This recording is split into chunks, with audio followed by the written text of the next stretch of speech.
Hello, and welcome to our second edition of Mystical Musings. I am Mimi, and I'm here with Marcia, who is off camera, but you can see her fingers. Hey, hey. And we are going to be doing some Aquarian discussions today as we have the sun moving into Aquarius tomorrow, January 20th. 2020. Here we go into the age of Aquarius. Oh, that's interesting that just popped out because there are different thoughts, which this will be an interesting discussion that we can have amidst this, because some believe we are in the age of Aquarius, some believe we are just entering it, some believe that we're not actually even quite there. There's so many discussions about that. We will dig into that. But what I want to focus on is just overall, purely the sun in Aquarius. This is going to be a nice preemptive lesson for all of us as we have Saturn this year in March moving into Aquarius. It's not moving very far in. It's going to retrograde back into Capricorn, so we're going to have a little bit of that in and out. But yet we are beginning these Aquarian lessons. And so it's really important that we get in touch with the energy, what the energy of Aquarius is. And that's overall the very interesting thing about Aquarius to me is that Aquarius is about the energy.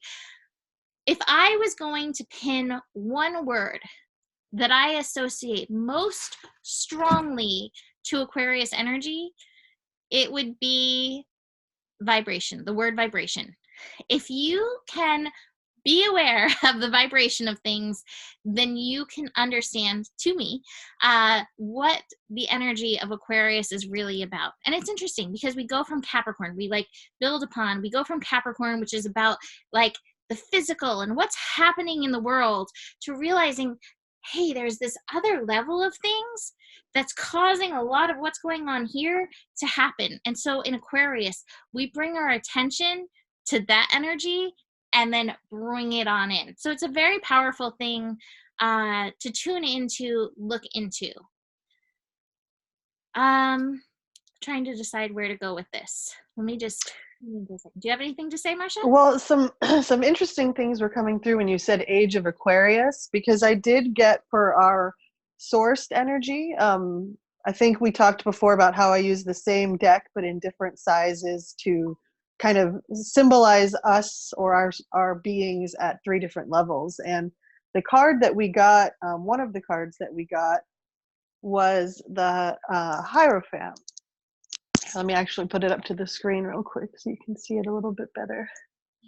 But the thing that came through around this, among some other things, was that we haven't moved this energy in 2,000 years.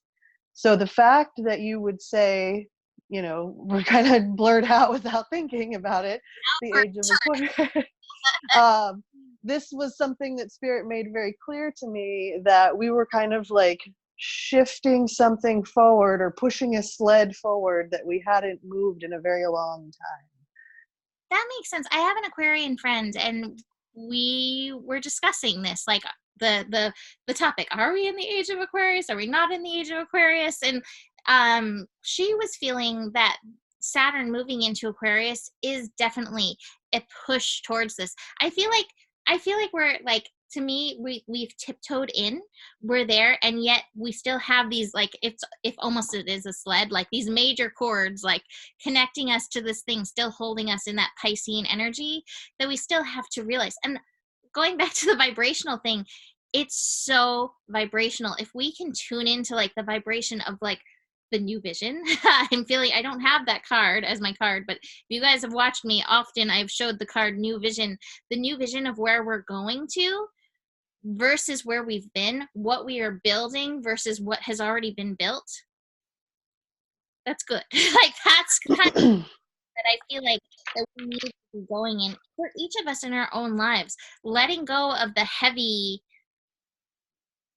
dogma, the heavy shoulds, and tuning into, here's the card that stands out to me most out of all the cards that I've pulled. I have the We Are the World card, but this card, to me, it's like everybody showing up in their own personal spectrum, in their own energetic spectrum. Like, this is the color that I bring to the world. These are the gifts that I bring to the world. This is the vibration of me. This is the vibration of me on this individual level that I bring to the world, that makes up this beautiful rainbow, that makes up this beautiful thing. One of the other themes of Aquarian energy is the theme of being the individual. And it's interesting because Aquarius has this desire for the utopian self, or the utopian life, which I think can be reached when we fully can accept ourselves as the individual in our uniqueness, and understand that each of us have a place in the world with that energy. But so many of us were at war with these pieces within ourselves, a lot from that old dogma, the age of Aquarius. This is how your religion said you should be. This is how your teachers said you should be. This is how the ancestors, have said that you should be, instead of fully embracing your freaky deaky self, which Aquarius is like, come on with that. Come on with that. You can do that. So just an interesting little note. So Saturn is going to be pushing us all to this level. We haven't had Saturn in Aquarius for, about 30 years. So it's been 30 years since this strong push towards the individuality, towards fully inhabiting your personal frequency / vibration has come about. So it is time. Also ruled by Saturn, Lord of Time. So very, very timely. Yes. Something that was coming through regarding all of that, some things that are more collective energies that I felt would be happening from Spirit's perspective this month was a rapid dissolving of institution and ideology. There's a sense of like the clear sight that we talk about with 2020 really beginning to come online for those who wish to have their discernment magnified. I think we talked a little bit before we started recording about Spirit saying on my end, like God being in the details this month, to really pay attention to the little symbols and signs that you're seeing every day. Maybe it's on your shampoo bottle, maybe it's on a billboard or a license plate, or you overhear it in the grocery store. But your wisdom may come in small packages this month if we are, really paying attention to that. But that being said, we might feel a lot of dissolving of things that once were, or ideas around what, starting to figure out that these are all agreements that we made, and all agreements can be amended. I love that. And that takes to me, again, I keep gonna just keep weaving it back to the vibrational energy that it keeps coming through so strong. Even in the details, it's like noticing the vibration of these energies. The big message that came through for this particular recording was, it's not getting stuck in the judgment. I like that Marsha used the word discernment, like definitely utilizing discernment, but not getting stuck in the judgment so much as in tuning into the vibration, and keep working the alignment with the vibration. And I feel like those little signs, those details that she's talking about, it's like the encouragement, here you go, here you go, here you go, into this Little alignment. breadcrumbs. Yes, exactly. Breadcrumbs to pull you closer to what this authentic alignment is for you. So that feels really potent in and through this energy. We both actually pulled cards for this, and both have a version of the lover. We want to go there. Here we go. There's her lover. There's my lover. Oh, sorry for the earthquakes on this side. Luce is chasing bugs and jumping all around. But what I take with this card is the vibration that I think that we do want to honor. And sometimes Aquarius can get like stuck in the mental energy.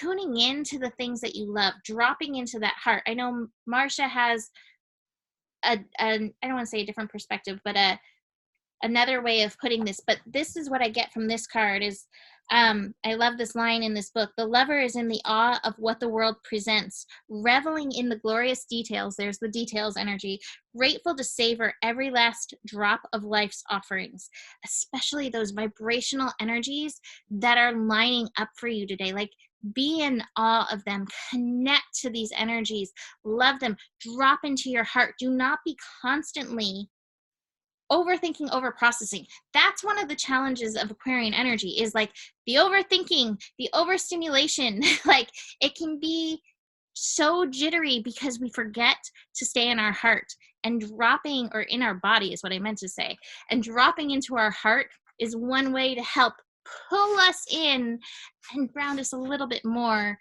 closer into the body. So that's what I'm getting with this lover archetype that we're being called to embrace with this Aquarian energy. Yeah, a couple other things that came through around this one. In this particular interpretation, there are two children at the bottom of the card. Here, I'll lift it up without hopefully knocking my camera over. And then there's a king and a queen, and then they're sort of embraced by this arch of swords, but it's got a very yin interpretation to it. And what Spirit was showing me is the more that we can be in that childlike self, not our childish, say wounded or trauma illusion self, but childlike, where we're really truly present with what's going on, and we are picking up on those signs and the breadcrumbs that are offering us wisdom in however small, gifts they may be giving us. But this perspective is it's a very integrated perspective. You can either choose to judge another person by their race, by their gender, by their ideology, or you can be an advocate to close the wound of separation, exactly, which I hear is activated and at its apex right now, and that people aren't really sure where to turn. And so the only place to turn is inward. Yes, exactly. Inward. And then when you're there, you're able to reflect outwardly that same love. Because this is a true integration of the yin and the yang within us that allows us to then integrate that with those mirrors out in the world. And Spirit said we can either use this month as a projection or a reflection. Oh, that's so good. So good. You will hear me quoting that in my scopes. We can use this year, and I would say this month, as a reflection or a projection. That's fantastic. That's so good.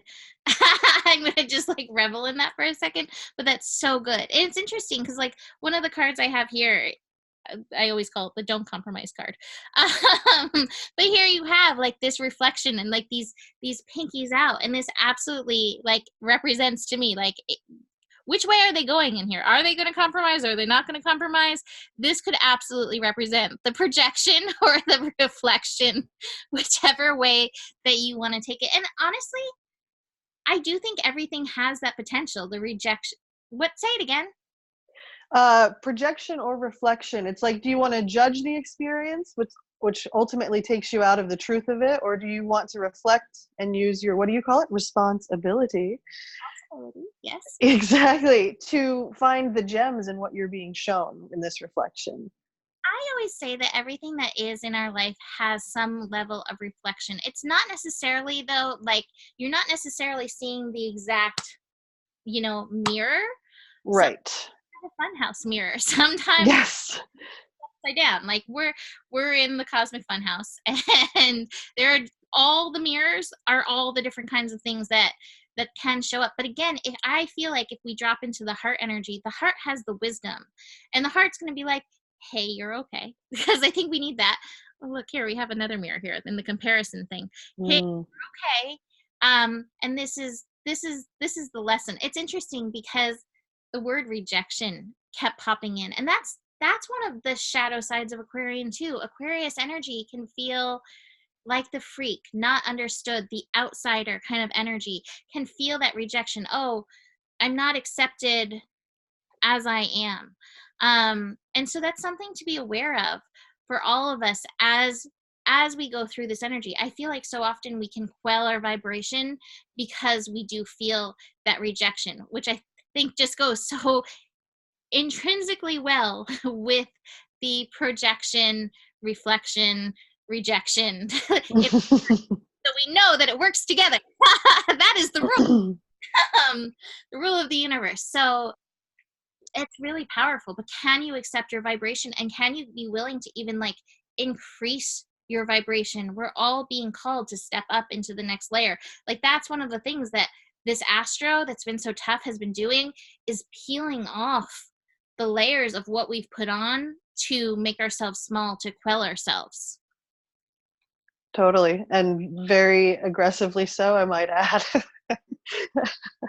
Agreed. Agreed. It's very aggressive. uh, Not for the faint of heart, That is being human this time around.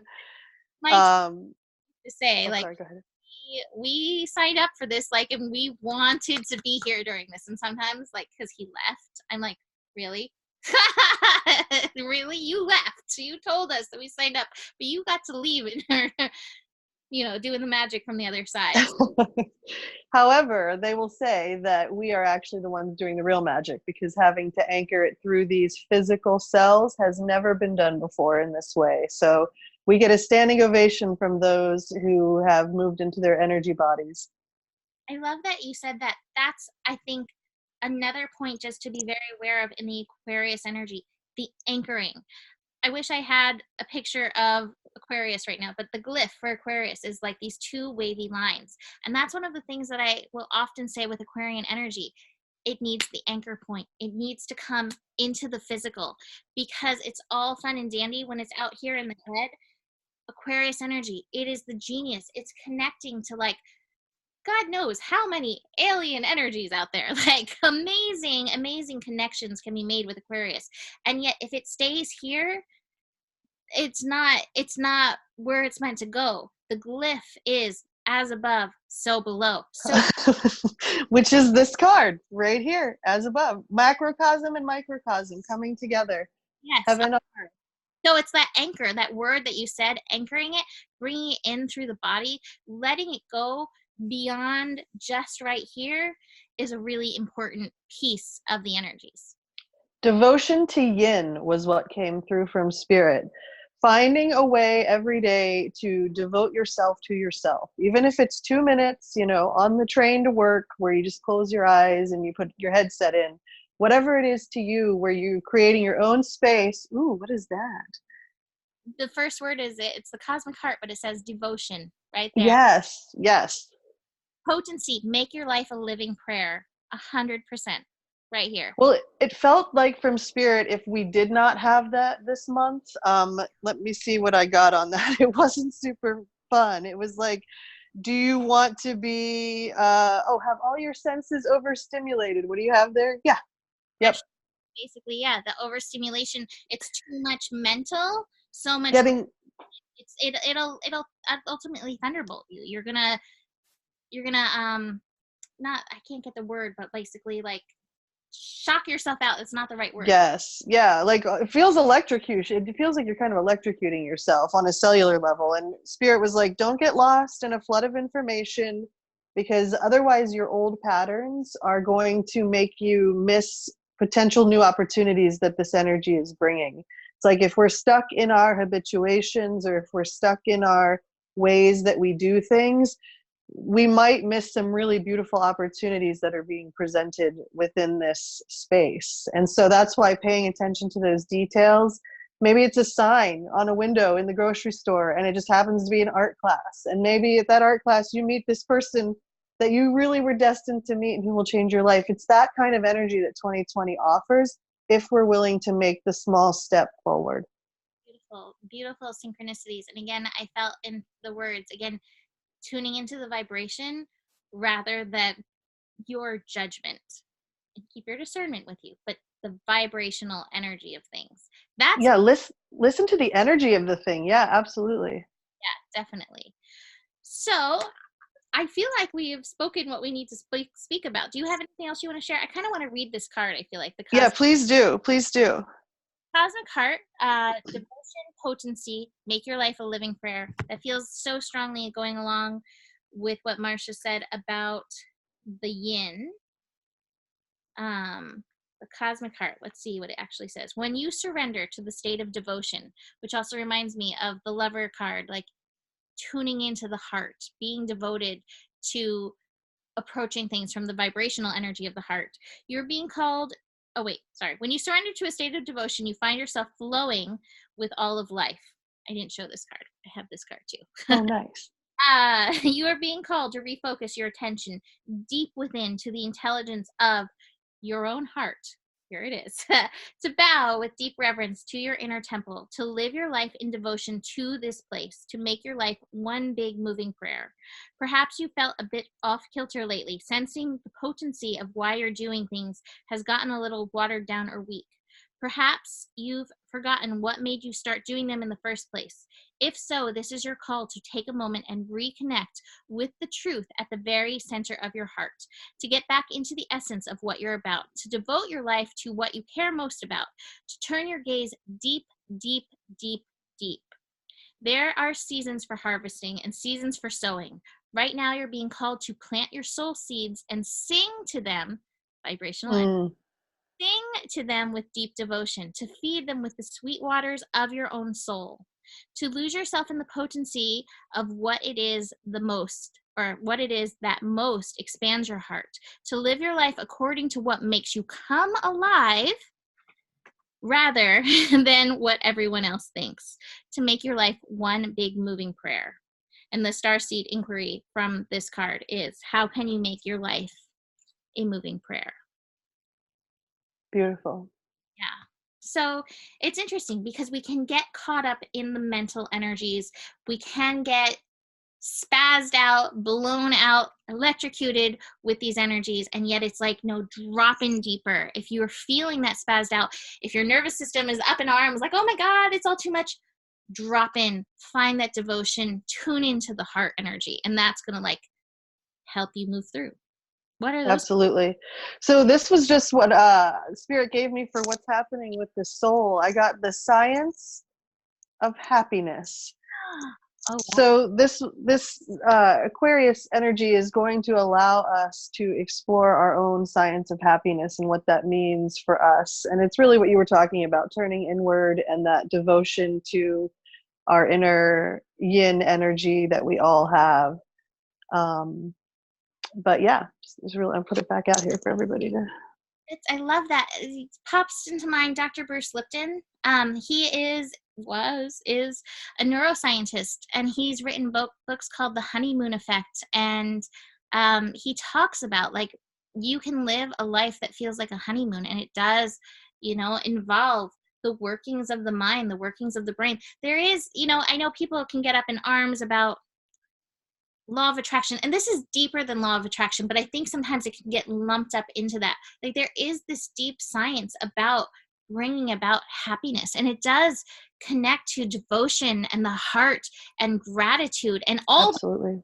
energies. And so that's so Aquarius, the science of happiness. Like Aquarius is like, yeah, let's get into the science of it. Yeah, right.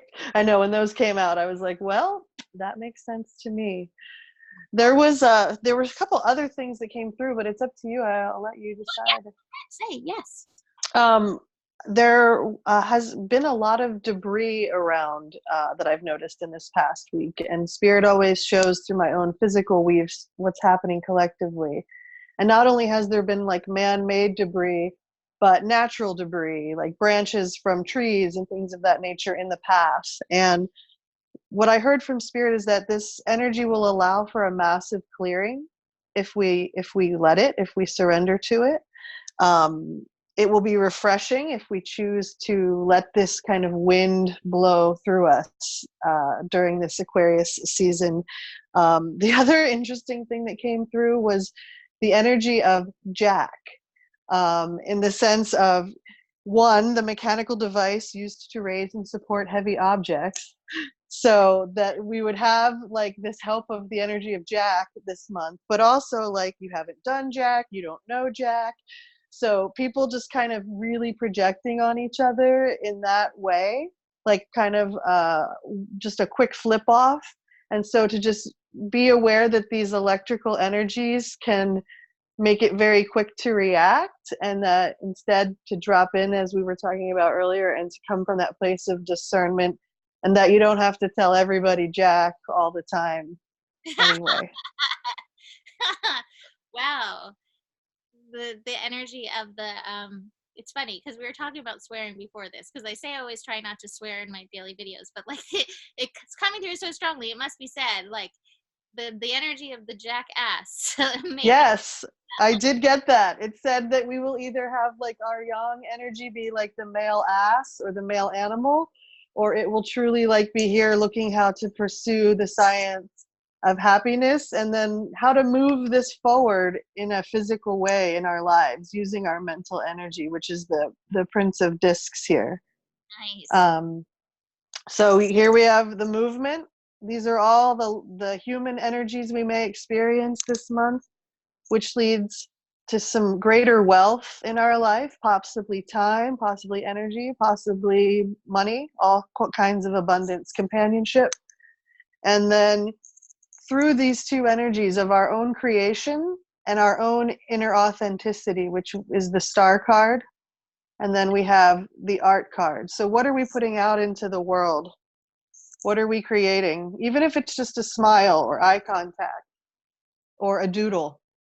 It's vibrational. What is the vibration? And it's really knowing it, like, full full spectrum, full circle. Like, what are you listening to? What are you thinking? What are you saying? What are you surrounding yourself with? Who are you surrounding yourself with? Who are you connecting with at this time? All of those vibrational energies feed in and then boost or Yep. How are you eating? How are you, it's like, how are we even doing these things? Kind of being mindful of the how and the what. and are you being true to yourself? Because so often too we get pulled into other people's like shoulds or like whatever shoulds, and this is what you should be doing, and it doesn't feel right, and yet we're like, we were told that this is how we're supposed to do it, and so you're in that energy. That's a vibrational sinker, and so it's like, how can you raise your vibration? By being true to yourself, true to your energy, true to your vibration. When you're true to your vibration, you will raise your vibration. It's really And interesting. you help the vibration of everyone around you. You change the frequency of the whole room. Exactly, 100%. So it's some powerful energy, but it's subtle. It's also, well, it's not subtle when it's zapping you. But work with it, like, it's literally just these tiny shifts that can actually make gigantic differences. 100% agreed. I feel complete. Do you feel complete now? I feel so complete. Awesome. Well, Mystical Musings is an ongoing discussion that we will be Yes. doing. We generally do these just for our personal patron accounts. Marsha has one and I have one. We would love it if you join and support us, but for now we decided that this one would be really great to put out there, as this is some really important and potent energy. So I hope that you enjoyed. Thank you all for tuning in. Much appreciated. All right. Namaste.